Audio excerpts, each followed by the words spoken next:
المرجانة تعجل بالمرجانة يا زين العابدين، ترى أنا ما أمرتهم قتل الحسين، وأنتم ترجعون معززين مكرمين، ماذا تريدون بخدمتكم إحنا؟ هذا بالمرجانة تعجل، خاف يزيد على ملكه. من اللي حرك أهل الشام ورجعهم لفطرتهم الأولية وجعلهم يبكون؟ رقية. من اللي خلى يزيد يخاف على ملكه؟ من اللي خلى يزيد اللي كان يريد يقضي على هاي العائلة يقول له ارجع معزز مكرم؟ من هو مولاي؟ رقية. بوجدانك هذا شغل مال طفلة؟ مال طفلة ما عندها عقل؟ لو نفس من النفوس بعالم الذر تعرف شنو دورها. إن شاء الله وصلت الفكرة. فسلام الله على مولاتي رقية، سلام الله على سيدتي رقية، سلام الله على الطاهرة رقية، سلام الله على اللي أسست زيارة ال40. لو ما رقية ماكو 40، ماكو جابر الأنصاري، لأن هي اللي حافظت على حياة زينب وحياة زين العابدين وخلتهم يرجعون ويستقبلهم جابر وتصير زيارة ال40 الخالدة. إن شاء الله وصلت الفكرة.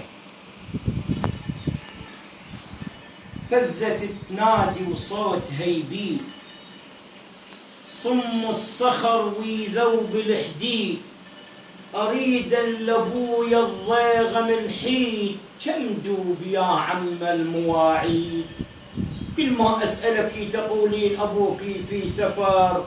فزت تنادي وصوتها يبيد، صم الصخر ويذوب الحديد، أريد لابويا الضيغم الحيد، كم دوب يا عم المواعيد. ووصلت الضجة المجلس يزيد، قال لهم الصاير حادث جديد. قالوا له خدامه والعبيد، طفلة حسين العودها تريد.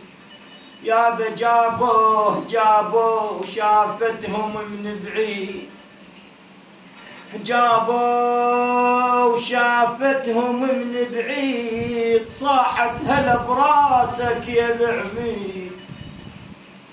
يا هلال عزنا يا هلال عزنا بليلة العيد، ليش قطعت فينا يا صنديد؟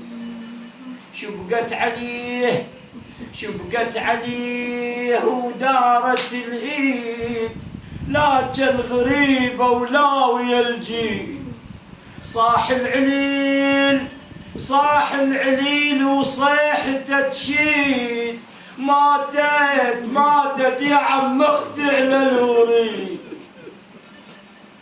بينما الطفلة محتضنة الرأس وهي تبكي، يا أبه من الذي حز وريدك؟ يا أبه من الذي خضب شيبتك؟ يا أبه من أيتمني على صغر سني؟ فجأة سكتت الطفلة. قال الإمام السجاد عم زينب نحي الطفلة عن رأس أبيها. قالت يا ابن أخي دعها تتزوج من رأس أبيها.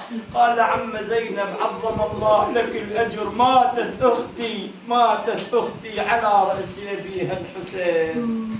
وضعنا حادي الفلا بركبة، وضعنا الدهر من عقب عزتنا، وضعنا تيسرنا وتسلبنا، وضعنا بعد عباس حماي الحمية. وهناك وهن قلبي يا نور العين، وهناك وحلالك بالشريع النوم، وهناك رضيت الروح للشامات، وهناك عداك معيدة واحنا بعزية. إنا لله وإنا إليه راجعون، ولا حول ولا قوة إلا بالله العلي العظيم. إلهي نسألك وندعوك بجلالة رقية، بعظمة رقية، بمظلومية رقية، فرج عنا يا الله، ارزقنا الأمن والأمان، لا تسلط علينا من لا يرحم.